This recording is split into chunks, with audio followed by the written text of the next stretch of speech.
cookie. I don't know what I'm looking for here. Welcome back, everybody. We're live. This is a barefoot edition because I figured I just, it's the desert. It's hot still out here. But I don't know how much of my feet you'll actually see out here. Anyway, we're back for Laying It Down with Big D. I'm your host, Andrew Big D Morrow, and today I've got the final core member of Reactor 9. We had his teammates Bones and Nate on. You have two other teammates that you've picked up recently. We can talk about that later. But LAN veteran, been to 10 plus LANs at this point. I got Andrew Kermi Cretella out here. How you doing today, Andrew? What's up, guys? I'm doing good. You know, it's a nice Friday evening, about a weekend of Counter-Strike, so I'm super excited. I like that. Yeah, after this, I'm gonna go watch and see if the Mariners win in the playoffs. That's fair. They won't, because I'm paying attention. I haven't paid attention to them since the 90s. The team that you root for never wins. That's the rule. The team that you root for never wins. You got to root for the other team, and then it's kind of like reverse psychology, and then they end up winning. So that might be. All right, I'll go root for the Tigers tonight. We'll see what happens, dude. I'm gonna put that theory to the test. Who do you root for? I don't really follow like a ton of sports. Like the sports I really only watch in season are basketball and hockey. So like when I was a kid, I used to see the New Jersey Devils all the time because I'm from New Jersey.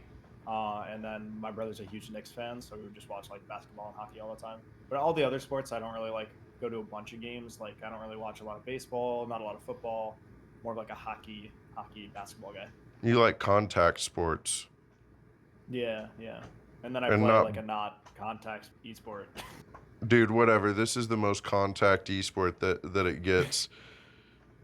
Yeah. I mean, not physically with your body, but with your minds. Your brains are clashing at all times. It's a war of psychology. Yeah, my teammates are always blocking me. They're always contacting against me. So I guess it's kind of a contact sport. Okay, see, you have yelled at your friends. I knew it. Sometimes they deserve it. Sometimes they don't. That's what I'm saying. He tried to make me feel bad earlier when I told him I yelled at my friends when I got home because I was sick and being a baby, and he stared at me judgingly and just shook his head. And I was like, "Wait, you've never yelled at your friends, but here we are." Dude, everybody's yelled at their friends in Counter-Strike. Everybody does it. It's part of the magic.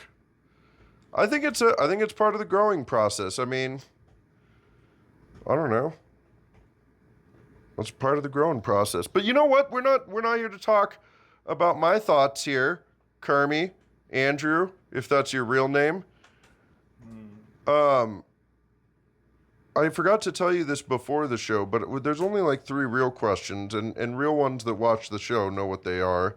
And I got an opening question and 2 closing questions. Everything in between is just going to be where the wind takes us, baby. Just okay. I'll batten my sails. I'll get ready to ride this wave with you, Big D. I like the cut of your jib, young sailor. Let's ride these waves and sail the high seas. All right. Let's go back in time though with our ships, with our galleons, if you will. What's your earliest memories of gaming, and how did they lead to Counter-Strike? Man, so when I was a kid, like, I guess like 13 or 14, like I didn't really like play a ton of games. Like my brother mainly had he had like an Xbox, and then eventually I got an Xbox, and then I would like play a bunch of Xbox with my friends. I used to play like Trials Evolution, like that old bike game. Oh hell yeah, dude! I love hearing all the games you guys used to play, and that's one of my favorites, dude. That one was a lot of fun. Got to play a little bit of Minecraft. Still play Minecraft to this day. You can't take the Minecraft out of a man. No, you really can't. That's how it works. Yeah. So I mean, I started by playing Xbox, and I never really I only started computer games when my friends in high school told me that they played computer games, and like the way that I started was I had a ThinkPad laptop, and the first time that I ever tried to run any game on it, the first game I ever played on that was Dota 2. And I had to put like this heat, like I had to plug in one of those USB like fan coolers, because if I didn't, the laptop would just like completely blue screen and black screen. And I was like, oh my God, this sucks. I'm sitting on like a desk that I don't even fit at. And I'm playing on a slanted like laptop setup for like my first games ever. And like Dota 2, I would say is the first computer game I ever played. So that's the Valve pipeline. So from Dota 2, like all my friends played Counter-Strike. And yeah, just kind of evolved from there, like going from being a console gamer up until like being a computer gamer and then like getting to just experience Counter-Strike. Who, what MMR were you in Dota? I think I got to 3K. I used to, so I only really played like I think I have like 3,000 hours in Dota. I played a shit ton of Dota. Like I have 4,500 hours in Dota as well, dude. I yes, love sir. Dota. Not so much who's in your the favorite last hero? few years. My favorite hero is Timbersaw. Like that's my most played hero at my peak. But I was also I played like anything and everything, and I really liked Luna, and I really liked Juggernaut, and Juggernaut's my favorite carry. Like the only positions I really like to play. Like Juggernaut is like one of my specialist heroes, and then I also play Earthshaker. It's either I play Pos yeah. 5 or I play Pos 1. I Those are the two heroes that I love. I was gonna say I also like Earthshaker Axe, and then for mid I really like going carry Skywrath Mage, and then I used to play a ton of Storm Spirit as well. Dude, You are demon spawn. You are yeah, demon spawn. Skywrath That's Mage so mid, dude. toxic. He wanders around and like if he gets rolling in a game, he just wanders around and kills everybody for free And his immediately. spells, like his spell range is just so far that it just like fucks everybody up. Like you're in the trees and you just get like shot. Right, Like, and suddenly you hear those flash from, like, a screaming mile away. arcane bolts from out of nowhere. And you're like, God damn it! Get out of here! I mean, he is the definition of a glass cannon, though, because if you hit him once, he's dead. But yeah, he gets that Rod of Atos and comes flying out of nowhere, gets his ult on you, you're donezo. Forget about it, kiddo. Yeah, dude. Oh, I was never all that good at it either. My peak was like 2,700 MMR. And every time I go back to play it, it's reset me down to like 800 MMR, and I'm like, good fucking lord. And it's a cess. I don't think the people that play those ranked games are real people. No. I mean, there's a lot of bots in that game. Like you actually go in the game and you play with literal bots. Like, that's what I think. I'm telling you. Yeah. It's weird because League of Legends has that problem as well. Yeah. That's why I like Counter-Strike, is that you can't have the bots in your game, except when your teammates are bots. It's a little frustrating. But... Except when your teammates are bots. And also when, there is a bot helping the other team as well. I don't like that so much. Yeah, like the enemy team kicks their player, and then you're in the face of Pug, and the enemy team kicks their player, and then like you're playing against like Donk, and then you have to kill one Donk, and then you have to kill Donk again, and it's like like what am I supposed to do? Like I want to go run it like big underscore booty, not bot Donk. Yeah, dude. I don't like all this cheating online either. I gotta ask you. I mean, I want to hear more of your origin story and how you started playing competitive CS. But how bad does it feel to play like online qualifiers in the North American region right now? Because I know if you go on Twitter, like everybody's like, it's untrustworthy. There's all these cheaters everywhere. Yeah, I think. Is it that bad? I think the thing that is really demoralizing is not knowing if someone's cheating. That's what's hard, right? Like if you go to like the no cred situation, everybody thinks he's cheating, and then like everybody was wishing that he was cheating because he's this like savior of North American Counter-Strike that has like 4.3k elo, and he goes to the face of office and he just owns everybody still, and he's not cheating. Like in my head, like the way that I kind of see cheaters is I don't let it affect me as because if like they are not blatantly spin botting at me, right? I know that if I do a good enough job inside of the server on my side of the game, if they have to cheat hard enough to beat me, they will get banned, right?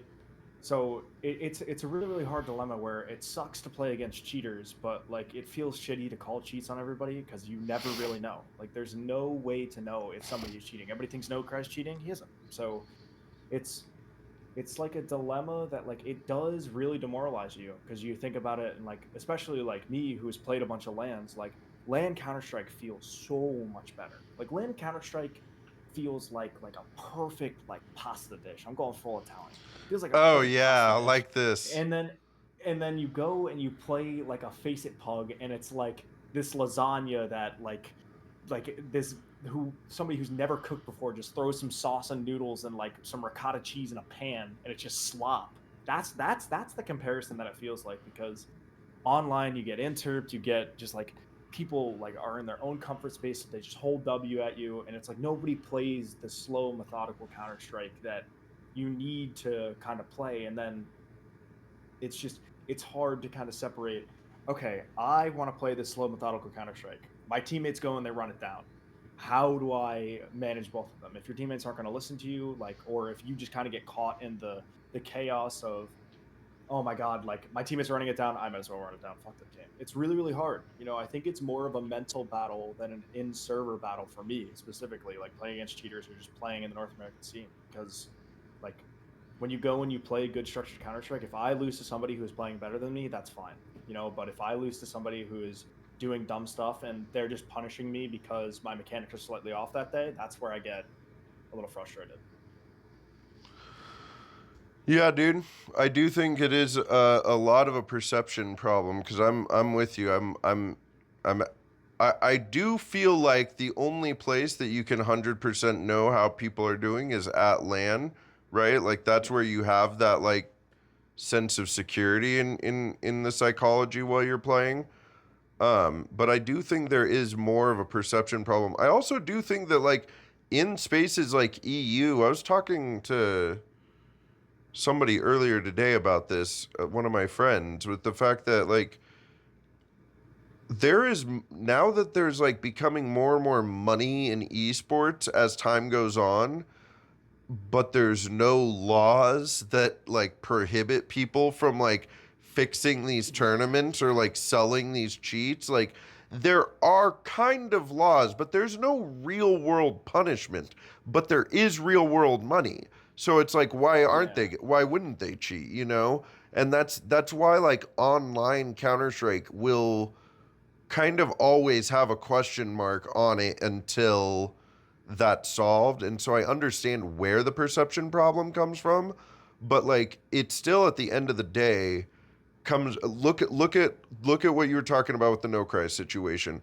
I also think that's hard for people to like swallow that pill because if that guy's just dog walking our entire region, that means we're probably not that good. And like let that be a wake up call. We're Yeah. shit. Get it together, guys. Mhm. I mean, I know that's mean. I don't really feel that way. We're not shit. I know we're not. We just need to.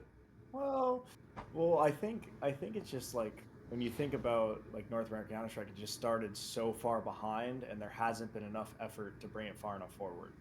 And I think like That's a really the good. people who were gonna bring it forward were like people like Wardell and Eric and all these like Som, like all these people that went over to Valorant, right? Or like Leaf when he was on Chaos, like all these different people, like they I think like the best time that North American Counter Strike was at its best was actually during COVID, right? Because you had the transition from Cloud9 winning the major, and after that Cloud9 disbanded. Then you had teams like NRG and Liquid, who like Starladder Berlin, like they were both qualifying for the playoffs. So you have NRG with Tarek and Stanislaw, like they're a really good roster with Breeze and Ethan. Then they leave, and then Ethan ends up going to Valorant. Then a bunch of other people follow him. Like Ghost Gaming had a team with Steel and Wardell. Like I think that COVID was a good area, but then once Valorant came out, it really did kill the North American scene because a lot of the teams, like, it feels shitty to say, but I feel like a lot of people saw it as an easy out. Because if they did really love playing the game of Counter Strike and didn't go and chase the fame, they would have stayed. But a lot of those people just wanted to make it and become the Stewie 2K, become the whatever, you know. And you can't judge their past. That's the choices that they made. Maybe they did enjoy Valorant more, but like you take away a lot of the experienced people, and then the gap really closes. It's just like now you have these insane people like No Cries that probably is like on par with the learning curve of Stewie 2K when he was pugging back in the day, and then you just have the rest of the bums that are getting farmed by him. There's no separation. Well, and hopefully, like, No Cries is a like inspiration and hope for like, hey, no, we like this should be inspiring more people to play better. Like maybe bring in some like new, like we haven't had that person in a while in our community, and like Yeah. one of the main things that's always brought up on here is like what you're talking about is like that Valorant really scooped up so much of our tier 2 that was like on the rise to the point where whoop, we don't have anything anymore. Yeah. Yeah, it just like completely fell off a cliff. Right. And that's good. It's like good for opportunity, you know, but like if if the opportunity is gate kept by the sheer amount of the volume of players that aren't as invested as other players, you're not gonna get good competition. It's just if you have someone that's great, like the only way that they can get out of that is just by being an absolute god. There's no like need. Like for example, now that ESEA Advanced doesn't really matter because of the VRS system, like it like a lot of teams are just going to forfeit games. They're not going to take it seriously. They're going to run it down. They're just going to do it to play Counter Strike. And like it's really unfortunate because like when I started playing, right, in like 2017, you had MDL. You had all these different leagues. Like when Advanced got created, it was main to MDL, but then you had Advanced. Like there were ways to get into the next leagues, get invited to more things, right? But now it's gate kept by the ability to make it to one VRS game because of the volume of teams that are inside of North America, right? I think I made a tweet a while back, and I'm gonna preface this by saying like it is Uh-oh. like there should be no excuse for not qualifying for these events, right? If you are good enough, you should be able to qualify, right? But like I made a tweet a long time ago about us being one map, like it was like a bunch of different events where we were like one map or one series or even like one round off of making it to a VRS event. And like the way that VRS was explained to me is that you need to have those 5 VRS games before you can actually start earning the points, right? So if you don't get those VRS points and you're always super close, there's no way to get in those big tournaments and there's no way to get on the VRS leaderboard. And if you are in like like these new ECL cups where they invite people based upon VRS points, right? And they don't get new teams on the VRS leaderboard, it's just going to be the same teams rinse and repeat over and over and over again because there's no open qualifiers. There's no way. The only way to do it is to win consecutive events over and over again. And if there's not enough events, like for example, the Elite Cup Open Qualifier number 2 is scheduled right on top of the NA Revival Series that Mythic has. So how are you supposed to play both? You know, it's like Fragadelphia, you know, like Wanted Goons had to forfeit their advanced match, I think, because they were at Fragadelphia, or it might have been a different team, but still, like the events that we have are all scheduled on top of each other, so there's zero opportunity to make mistake. There's if you want to play an event, you have to win that specific event, or you are like you're basically out of it for like 2 more months. All you have to do is just sit and play your advanced games. Like the amount of VRS that comes around for new teams to pick up is too far and few between, is what you're saying? Yeah, yeah, That is, dude, yeah, that is we're gonna have to get Messioso up on this show at some point and have a chat with him. Maybe we can get I don't know if you noticed this, but the cat is, like I said, yeah. Look at him. Yeah. this is Momo. What up, Momo? Wait, from like Avatar? I think that's where he was originally from, but there's the dog as well. That's Garcon. Garcon. I Yeah, love that. we got Garcon, Yeah, the French Momo. Shepherd, and Momo.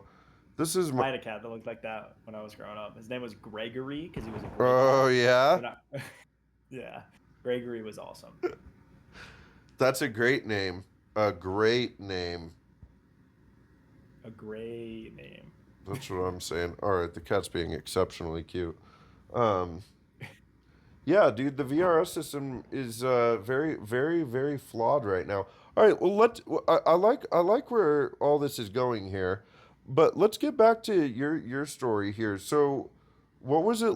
How long did it take you before you were playing competitive Counter Strike from the time Yeah, that you so started?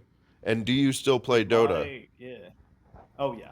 Oh yeah, I still play Dota. All My right, high school friends, like my childhood friends and I, the only thing that we do together right now is play Dota. Like if anybody has like a spare free time, like I'm done with practice on like a Thursday night. I need to wake up and I need to go to work, but my friends are on there like, hey, like, you want to just play a game of Dota? Like we haven't talked in a little bit. We'll just go play a game of Dota, we'll fuck around. quick little They have turbo. like not they'll like they have like 9K hours in Dota. So like Oh they're like wow. still consistently grinding to this day. So it's like I'll go and get carried. Sure, I'll play pause 5. I don't care. But where did it start? So I guess you can go back to 2017 or 16. So back when I started playing Counter Strike, I was just kind of a casual player. Me and my friends would only play Nuke. They will only touch Nuke ever since the beginning of Counter Nuke Strike. at night.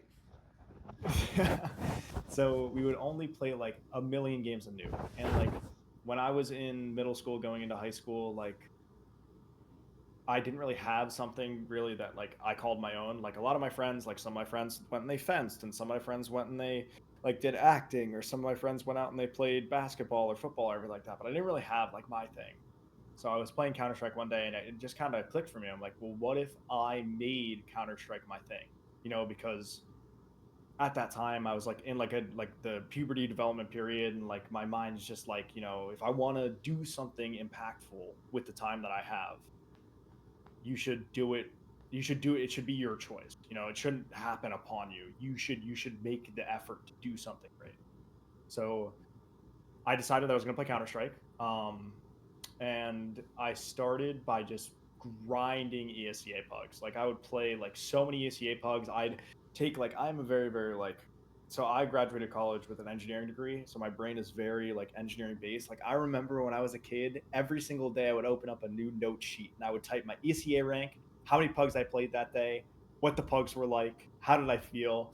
Like I had like a daily log of where I wanted to be, and I'm still like that to this day. Like, um, but I would play these ESEA pugs, and then I found this YouTuber. His name was Nothing TV, and he did travel vlogs, and he played on Cloud9 at the time, and like that's where it really sparked.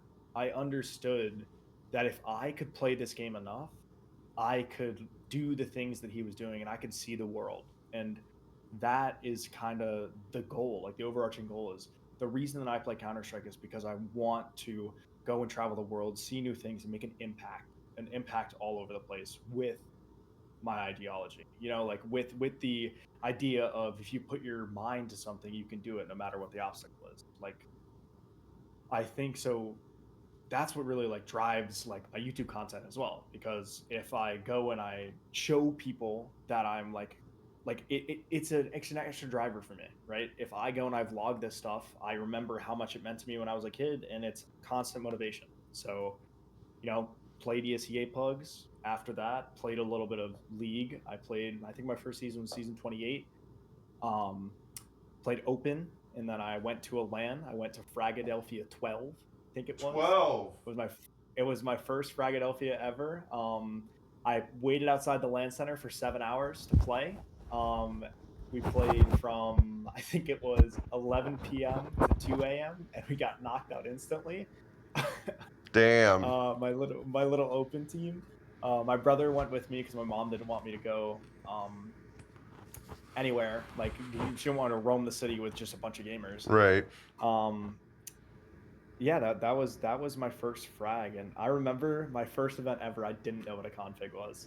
I I had all of my binds written down in my phone, and I was like, oh, I'm just gonna put my binds in, and So I went into the settings. And I'm like, wait, why is my crosshair different? Why is my sense different? And I didn't know my sense at home. So I ended up playing on these guys' settings. He had like a dark blue crosshair. I had no idea how to change it. I played on like a completely different sense, and I was like, what is going on? Yeah, but we got owned. We got owned by a team at the time called Intact. It had Sheikh Zula on it, so um, yeah, we got a little owned, and then that's kind of kept on going to tournaments, kept on playing things, winning things, and now I'm here. How long did you play before you got to react? Well, how long have you been with the Reactor 9 guys? When did you start playing with So Tom and Nate? so I had to take a short break. Uh, I think it was the second season after CS2 came out because I had to get surgery on my right shoulder. So I had like a benign, like non-cancerous bone tumor in my shoulder that has grown to had grown to a point where I couldn't play anymore.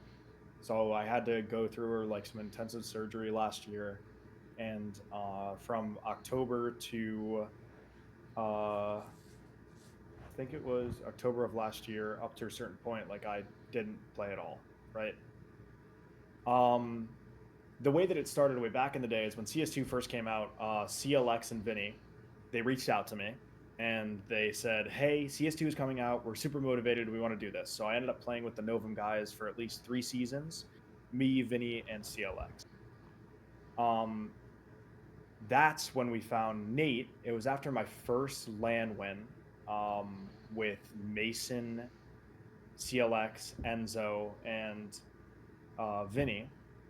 We won our first LAN. Nate was there, and then like we didn't want to play with Enzo and Flixie anymore, so we decided to pick up Nate. And I've been with Nate for like I think four seasons.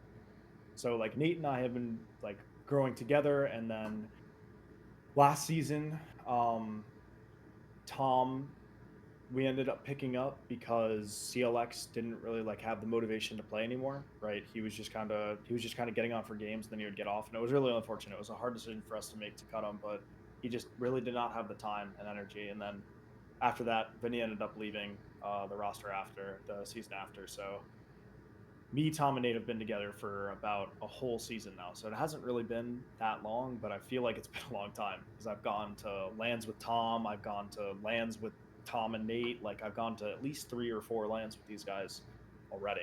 So it's been a pretty good year. Yeah, dude. How much do you I don't know how to ask this question, but like how much do you love playing on LAN? Oh I my mean, you god, talked about it it earlier being a perfect pasta dish, right? But oh my like god, it is like the best thing ever. So the res that I play is I am a native gamer. same So like baby. a lot of the time I get like absolutely interped completely by people swinging across my screen because I don't have enough time to react to these people that are lagging across my screen. When I play on LAN with my skinny ass models that I'm shooting at and they're moving where I can predict them, oh my god, it's the best thing ever. There's nothing that feels better than a deagle on LAN. That's that is like the best thing ever. Like it just feels so good. And like the Counter Strike that you're playing is completely different. It's more like the demos that you watch versus the absolutely screamy, you would never do this in a match type of games that you play all the time. And like so LAN Counter Strike just feels so much better because it is what like when I watch a demo, I know what I'm gonna expect because I watch like a shit ton of demos. So when I go onto LAN and I kind of understand because nerves are gonna factor into it and people are not gonna play this scrimmy style, it feels awesome because you can punish it a lot better. So it doesn't feel like that when somebody runs at me, I'm getting owned by someone that like is killing me because my mechanics can't keep up with the ping difference between us. It's more when they run at me, I punch them. It's just simple as that. I punish the people that run at me. Now I do get outplayed. I'm not the best player in the world, but getting outplayed on land makes sense because people like I now the nerves are getting to me, and now it's like a real skill difference of okay, why are they beating me? Like what can I learn from this? Do you ever get up and look at them just to see if you can figure something out on their face? Oh, I don't even have to get up. I just kind of I'm big and tall. I just kind of Yeah, look over you the are. monitor and How see tall them. are you? 6'4"? I'm six. My driver's license says 6'7", but I am 6'6". So they must have measured wrong. I'm not gonna say it. Don't say it. Don't say it. I'm too old anyway, dude. I'll be honest with you. I was looking up where that, because that meme was heavily prevalent at Frag Blocktober. Like people Hmm. just kept saying it, and I'm like, so I had Buckethead explain it to me. I was like, listen, I'm 35. Tell me what's going on here. What does this mean? How do I get woke? Yeah, I mean, and he's like, oh well, and he explains it to me. Well, last night I went and looked for the video, the original video of any of it. Nobody knows where it actually came from. It's Yeah, that's how a lot of those start is like people like the lingo and the slang comes out, and then people are like, oh, where did this come from? And it's like nobody can ever find the original video ever. It's like buried in content years and years ago, or it's like one offshoot video, or it's like the Costco guys. how does it happen? How do they make it viral? How do we make something viral, Andrew? I don't even know. It's gotta like it's the algorithm. It's just all the algorithm. It's just people know like social media is brainwash. People just know how to manipulate social media in a way. Are we are we at the are we at the mercy of the machines already? We are at the mercy of the machines. I remember I was talking to my supervisor at work the other day, and she brought up Dune, the movie. Mm-hmm. And she was like, yeah, you should read the audiobook. And then I opened Spotify 2 seconds later, and it says, Dune audiobook recommended for you. I'm like, I'm so good. Dude, I'm so good. these phones are listening 100% to everything Oh, yeah. everything we say. Oh my god, dude. I swear to god they're reading our thoughts too sometimes. Like there's stuff I'll be thinking about and then my phone like pops up with and I'm like I don't How did like you know? I don't like How did you that. know? No, it might have been something like food related and then it popped up with food and really generalized stuff, but nothing too specific. But I have had it where like I talk about a show out of nowhere and then suddenly I open Twitter and it's showing me like an ad for an item from that show and I'm like, Yeah. you fucking That weirdo. doesn't add up. Yeah, that does I don't like that. Well, okay, we talked a little bit about the fact that North American Counter-Strike kind of sucks and I hate saying sucks. That's just the It has room for improvement. it has room for improvement. I say it sucks because that's just a funny way of saying it. I don't actually think it sucks. I think that it's misguided and doesn't have a focus right now. Like because this is something I've thought about, Andrew, that I've started to kind of share with people is the fact that you after doing all 80 of these episodes this year, talking to a bunch of you guys, asking the questions of what you think is wrong with NACS, the question that is never answered with, well, there's not enough talent here. There is talent here. We just don't know how to organize it. But If Yeah, I mean like I can think of so many people that if they either took it seriously or had the time to take it seriously, they would be the best players in North America. Like I can say that without a doubt. Like I think of 10 people off the top of my head. And it's just the thing that makes it different than European Counter-Strike. And I think this has become more like I've been realizing this as I've grown up a lot more. Is like in Europe there's a lot more like there's a lot more ability to spend time in the game without spending as much money to do it. So when I say that, I mean, if let's say I lived in a country like Germany, right? And esports is very recognized there. There's at least like 5 or 6 esports bars inside of my town, right? And I have an organization that helps me, right? Because there's a bunch of tier 2 organizations that are able to spit out like some money. It's not like crazy money. It's not like you get paid by like Vitality, but like like I'm not earning a salary from playing right now. I'm doing it out of pure passion. They could be earning like a small salary, right? Right. And the way that they travel to these lands is you take like maybe an $100 train, not even, right? You just go across, you take a 5 hour train ride, you're already at a land.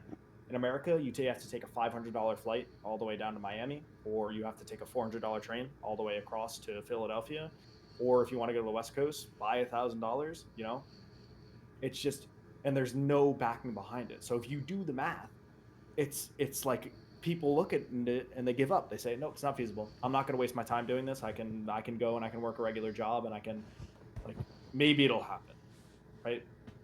My, like, the way that I like to look at it is that I need to be able to put myself in a good enough spot to be able to go and travel and play Counter Strike.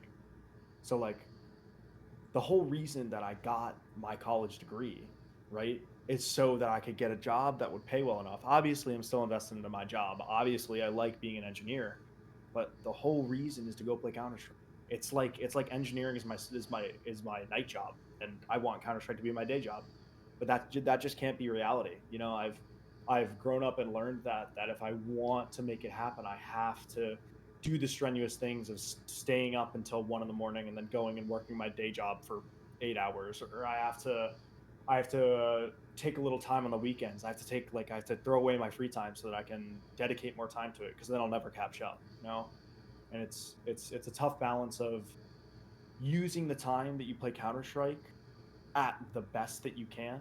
So like if I go and I load and I play Counter Strike, I'm not just fucking around like playing retakes with my friends. Like I am actively aim training. I am actively practicing nades. I'm actively watching demos, right? Because I don't have the time to, I don't want to say fuck around, but I don't have the time to be able to take it as a leisure. Like when I treat it like a job, I feel so much better about it, if that makes sense. I know what you're talking about, dude. It's like it's something that I've had to come to terms with, even like though I'm not like necessarily taking it to that higher level with my play necessarily. I still treat counter the more that I treat Counter Strike like a job, in the sense that it's like something I take seriously that requires focus, not it's a job and I don't like doing it and I'm annoyed, but like Yeah. taking it seriously and surrounding myself with people that feel the same way, the better it feels, right? Like that is really important. And I think that you're right. That is another thing that's talked about, is like it is a cultural thing in North America, like even in Canada, and I'm sure in Mexico as well, and a lot of places in South America, like to dedicate your life to a video game is, your parents, but if you're doing that at 23, 24 when you graduate college, your parents are looking at you like, "Oh, when are you going to give this up, kid?" Yeah. And it's like, I think we'll get there eventually, because regardless, kind of like the same way that recreationalized marijuana across the United States has slowly popped up in more and more states. We may hate something culturally, but if we recognize that it makes money, eventually we're like, actually, wait a second, let's be invested in that. The American capitalist mind at work right there. Right, exactly. And so I Yeah. think that watching the EU do what they're doing and seeing that there are these tier one events, because look how many parents are watching their kids play Counter Strike, or how many parents do show up to some of these tier one IEMs and you watch them in the stands and they're like, holy shit, this is from playing a video game? Are you kidding This me? is crazy. Like, oh my god, the Austin Major, like the turnout at North American events, since there aren't a lot, are crazy. You think IEM Dallas, you think the Major, but like going back to your point, like the reason I think that there's such a lack of support financially is I think because of the transition from COVID, right? A lot of the money from the teams that would invest into Counter Strike went to Valorant. A lot of the players that, like, once North America won the major, that was the best time for everybody to capitalize. The amount of organizations that were joining was awesome even before the major. Like you had teams like Echo Fox, you had teams like organizations that You had would pay Splice. teams to go and play. You had Splice. Splice is a great example, right? There was a lot more teams that wanted to invest in it. I Buy Power, right? I Buy Power invested in a team. Too bad they kind of threw it away. But Well, yeah, I mean, that one just is like also, yeah, dude. We'll hopefully have Steele on the show someday to break down break it down. what the fuck they were thinking, but you know, I No, I mean like it's just like those like even after the scandal, like people still supported Counter Strike. You had CLG and Counter Strike for the longest time. It's just the players and like the ability to have players that would make an impact on the global stage wasn't as prevalent because the amount of dedicated players inside of Counter Strike and the amount of people going to lands way different than Europe. So you have the pro teams. Like I think I saw Axe tweet the other day that he had 8 scrims cancel on him, and it's like they like not even the good teams can play. Not even the good teams can get practice. So how are you supposed to close the gap? It's the exact. It's like you have an issue in North America where you're so far behind. Like I think you could compare North American Counter Strike with Asian Counter Strike in a very very similar way because Asian teams don't have a lot of teams to practice against, and they like don't get a lot of spots on the, I guess like major ranking scale because they're a lot smaller region, you right. know. And like when they go to these big tournaments, like the Mongols is a great success story. You have this team that like The they whole showed that country they is could do it. rallying behind. A whole country, yeah, and it's crazy because they took something where they had minimal practice and minimal ability to do things, and they made it great, right? And that's a hard thing to come by. It's like asking to win the lottery, but in the lottery you don't have a lot of control. In Counter Strike, you do. You know, like that's the way that I like to view it. Is that if you truly wanted to make something great, like the Mongols, you have to dedicate the time to do it, and it's just not a lot of people want to. I appreciate the fact you are out there doing what you're doing for North America, though, Andrew, because it's yeah, it's a very. I think we are getting. Th- I think we're coming out of the hole. I don't know. I think VRS is something that very much like look at this most recent frag tournament. There were 13,000 people watching that finals, and that was on Mm-hmm. kick.com, which is a website that for whatever reason everybody's like, I can't watch it because it's on kick or whatever, right? Like they still got 13,000 viewers over there, and that's incredible. Like Fnatic qualified through the major through that tournament. Yeah, and I think like so I have a couple of gripes with the VRS system. Yeah, There's lay it some on pros and us. there's some Lay it cons. down, baby. There's some pros and some cons. So I think that frag was so important, because it brings a lot more talent to North America. Even like when I went to Winter, right? When you go to Winter and you watch M80, you watch Marsborn, you watch Colsey, you watch all these teams play, like I can tell you like 10 different things that I got from those games. Like watching Marsborn, we learned a new code word called cheap, right? So if a team goes and they throw a flash towards a place and we know that they're feigning pressure, we use the word cheap. We're going to say, okay, guys, cheap rocket, don't over rotate here. You know, that's one thing that I learned from that land.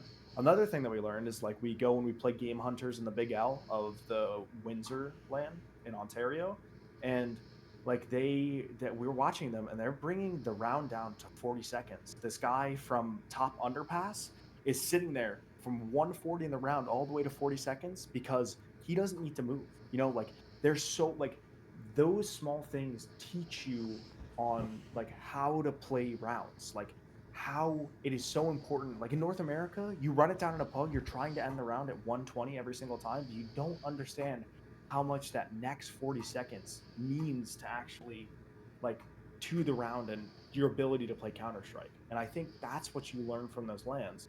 And the reason that VRS is good is because you're getting all these teams in this inflow and you're helping the North American scene grow.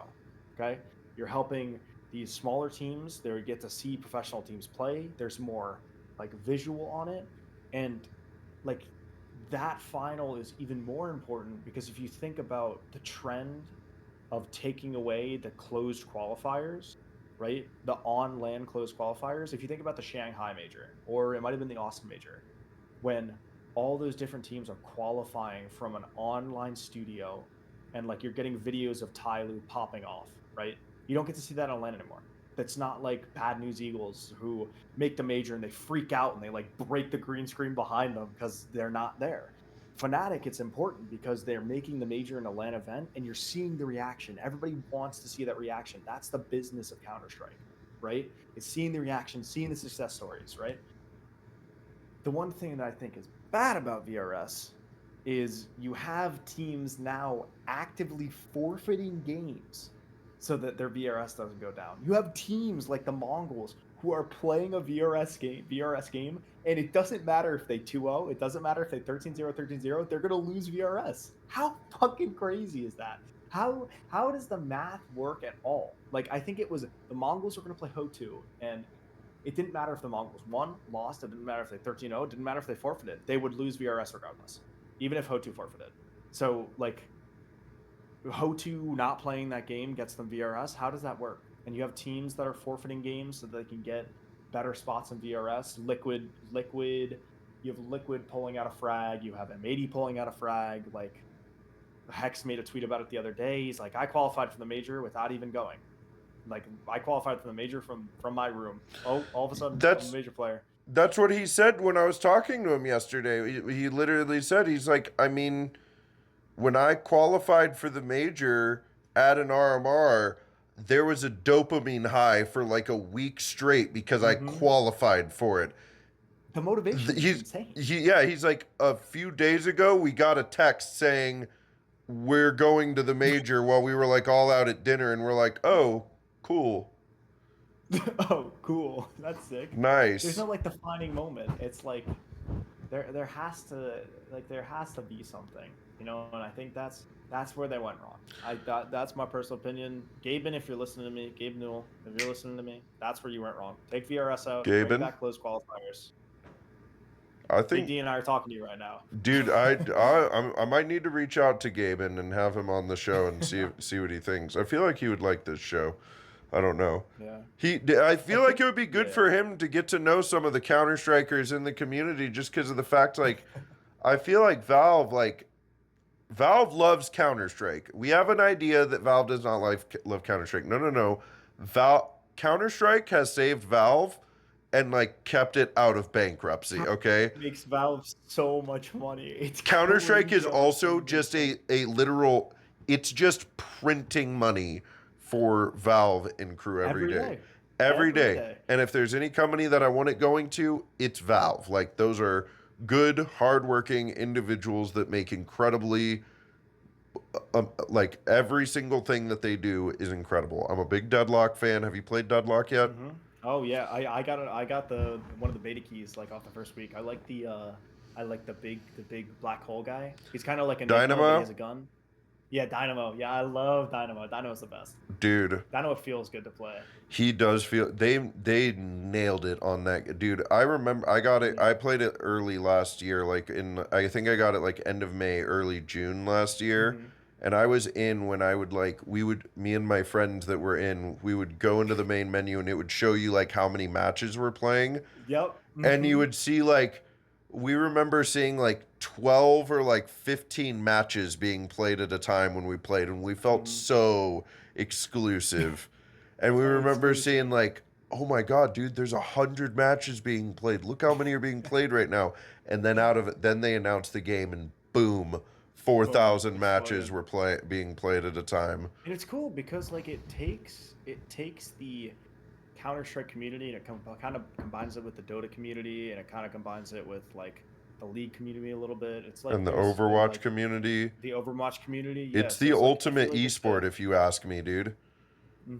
Yeah, I think that like something that I think makes Counter-Strike way more special than any other esport, and why I think it's probably the most popular esport, is because of how simple it is. So there was a documentary that came out. It's called oh God, what is it called? It's the one about the IEM Rio Major with Simple. And in that, Machine starts out the documentary by saying like, Counter-Strike is this simple. You could buy a $4,750 sniper, right? And you could go outside, and this little T buys a $700 deagle, and he swings out and he kills you, and boom, your $4,750 gun is gone. and you could pick that up. You could pick it up and you could win a round against the bigger, like the concept of watching Counter-Strike is so easy because it's point click. It's like this guy owned this guy, and the moments of it are also satisfying. Where in games like Deadlock, like Dota, you have to be like a real fan of the game to watch it. Like if you go and you watch like a Dota game, the big moments mean a lot. Like the $5 million Echo Slam back at TI 6, 5, 7 by Universe. He goes and he Echo Slams the pit. It looks crazy, right? And everybody's health bar just depletes. That's one of those cool moments. But if you were to ask a casual viewer to Why it's go sick? and what? I was gonna say, if you were to ask a casual viewer why it's sick. Sorry, I got Oh so yeah, why it's excited I sick. interrupted. Yeah. I thought you said wide sick. I was like, what's wide sick? No, why it's sick. They wouldn't understand, right? If you ask them to follow like a team fight, how would they know the interactions? You know. So I think that's what makes it more popular. Dude, I agree with you 100%. I think that if there is gonna be a spectator esport that like bridges the gap from like people that don't watch or don't play esports into like watching it, because I have to imagine 100 years ago when football and baseball and hockey and basketball and all these things, you know, these professional leagues were starting to develop. I have to imagine it was hard to get people that didn't play the games themselves to like be interested, right? But like Yeah. eventually you realize like there's this real community driven spirit to like banding around your team, and like it's really healthy for you to like get your competition out this way, right? And so I think that eventually people will pay attention to esports the same way they pay attention to other sports, even if they don't play esports for that Yeah. reason. And it will be Counter-Strike that bridges that gap because of what you just said. It is digestible to somebody who doesn't know what the hell is going on. Like it's very Yeah. simple to look at and know what's going on without having ever played it. Like, Yeah, and I wanna touch on one more point oh with yeah, cuz VRS. we're coming to a close here, baby.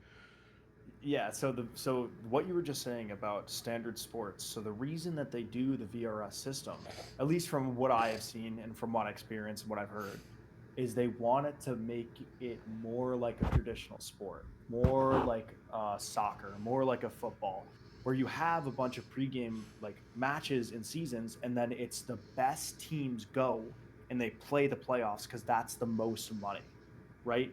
But what what they need to understand on why VRS cannot be like that is because the reason that Counter Strike is interesting is because of the smaller success stories, right? You don't like if I am in the NBA, there's only a certain number of teams in the NBA, right? There's not an open qualifier to get into the NBA. There's not like oh me and my ragtag friends, we're gonna make a team of 21 people and we're gonna go play in the NBA. We're gonna go try to make it and make it to the NBA playoffs. You can't do that. In Counter Strike, you can, and that's what's crazy about it is like there's so much benefit in the smaller success stories because it's such a niche esport and because of how simple it is, like of how like you don't need to have like this crazy physical physique in order to like the thing that I love about Counter Strike is it doesn't matter who you are when you play the game. All it matters is what you serve.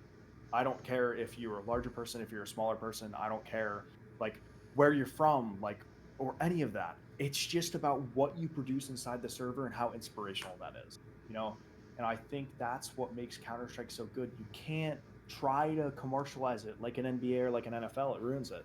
And that's why I think VRS isn't succeeding. It's because they're making it a big time sport because they want to make the money. But Valve, you're already making the money, so don't do that. Right. Yeah, keep I think as long I think the more that VRS helps promote the like foundation of esports Mm-hmm. through like tier 2 and helping, and obviously as a frag guy I'm like gonna be hyped for anything that helps frag, right? Yeah. But like seriously, what helps frag is what helps NACS right now, and like seeing Yep. stuff like like I'm excited for Nostalgia popping up on the West Coast, Mm-hmm. and they just got their Hellcase sponsorship that they announced, and they're Mm-hmm. going on whatever the hell they're doing. Like they're doing it over there, and it's like, okay, there's some revitalization.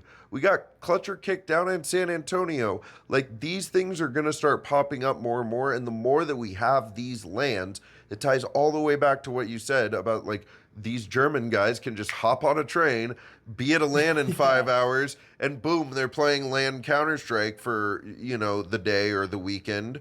Like the more that we have that in North America, and that Frag isn't dependent on being the only tournament organizer to try to get anything Yeah. going for us. I just And I do like that, like the online tournaments, like for example, although it sucks, like ESEA, the prize now is to go to a LAN. It's an expense paid trip to go to a LAN, which I think is really really good. The issue is that teams don't want to go to LAN if there isn't VRS. Like that's the big stopgap, and I think that's really really unfortunate. Is like, why not go to a LAN and go and win a LAN and get more experience and get the money and everything like that? Where they're like, oh no, I'll just stay at home and I'll play a different qualifier because I really don't need to go spend the money and do it. But it's like, it's important that you do it, you know. And like especially like for me, like somebody that started so late in Counter Strike, like you have people that are starting when they're like 6 or 7 or 10. Like I didn't start playing Counter Strike until I was like 16 or 17. So like I'm so far behind the gap. Those lands mean a lot to me. Like I might be 24 years old and I might be behind the curve for the age that I'm at, but it's because I make sure that I go to those lands, and that's why I feel like I'm catching up because it's you're so important. you're young. You're young. I didn't start until I was 23 years old. That's when I got my first PC. I was I You're was like Nate. Nate didn't start until he was like 24. Yeah, I dude. forget. Yeah, dude. I was like, oh my god, Nate, you were a console gamer all your life too. Okay, good. I don't feel COD kid. dude. I'm telling you, once I move up to the Northeast, there, I'm moving to Jersey, and I'm gonna be. You're gonna see me at some of those non VRS Rowan lands that I can like come Oh play in and wow. not. I can Hmm. listen. I would play in one of the frags, but they tell me they're like, listen, you can either volunteer or you can play. Those are your options, and I'm like. Well, I'm gonna volunteer. I'm gonna help you guys out, but I'll be. You got to be Big D cast. You're the caster, bro. Well, I'm You Big D got to. hosts now, apparently. Oh damn. Dude, I might have to change my name. I'm not sure. It felt like a promotion to me. I don't know it though. Maybe it was a demotion. No, it felt like a promotion.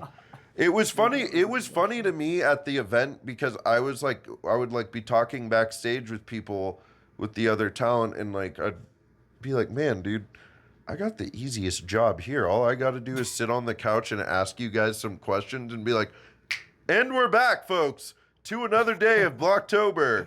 And how excited are you It guys? sounds so nostalgic. Yeah, dude, it sound. I was like, I thought it was the easiest job, and they're like, dude, I would not want to be the host, dude. No, that's not. You got a good voice for it. I feel immersed when you say welcome to Block. Oh, dude, I like that. Thank you.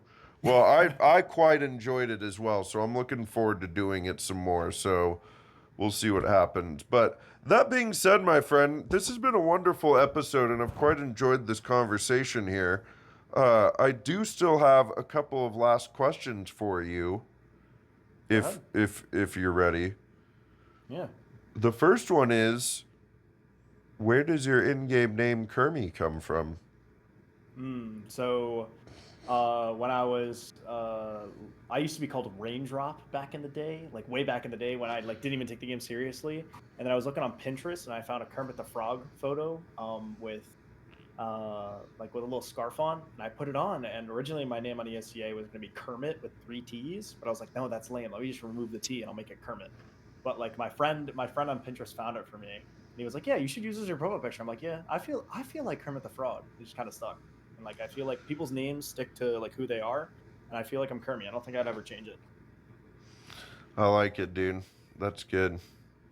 All right, I got one last question here for you, pal. If you could talk to a younger version of yourself and give them some advice, what would it be? It could be Counter Strike or esports or life related, whatever you want. Now's your time to get on a I think soapbox and preach. I think I would say be proud of who you are and compare yourself to you. Like, I think like I've spent a lot of my career looking at other people and thinking about how I can be like others, and not enough about how to develop myself and take the skills that I learn and shape me. Like I tried to be a putty and transform into other people, right? When I just needed to make myself more solid. So I would say just to not really give up on yourself, and you need to believe that you can do it, not that anybody else can do it, because you're the only person that can make it happen. That's what I would tell Damn, chat, that's some good ass advice. them. I like that. Yeah, only compare to yourself. That's right. Ask when you're having a tough time. Ask yourself, what would 5 years ago think of you now? Like, what would he Yeah. what would he think about it? And I got to tell you, if I told 10 years ago, guy, that what I'm doing now, he would be like, man, I should get started now instead of waiting I 10 should get years. started now. Yeah, This is awesome. that sounds awesome. Although 10 years ago, me might have fucked it up because I was a little rascal, but you know, we all life's a river, baby. Dig it. All right, dude, Andrew, thank you very much for joining me on this show. This has been another lovely episode of Laying It Down with Big D. And just like the end of Hot Ones, if you wanted this camera, this camera, this camera, Where are they? yeah, exactly. I don't know where they are, but if you want to let the people know where to find you, what's next, what's going on in your life, any shout outs or Yeah. plugs? Yeah, I mean, you can go check out my YouTube. It's Kermi CS. It's where I post all my vlog content for everything that goes out, like land wise. If you want to see what a Fragadelphia is like, if you've never heard of it, go check that out. I have a bunch of land vlogs on there. I'll be posting a vlog about Windsor, Ontario, and Knoxville together. So if you guys want to see how those events went, yeah. So check out my YouTube. That would help a lot. Hell yeah, we will tag you, dude. All right, well, thanks for joining us. Thank you all for watching. And that's going to be it. Another one in the books. Peace, everybody. Let's go. Hang on. Slow to get up here. Good Lord. Fat and old.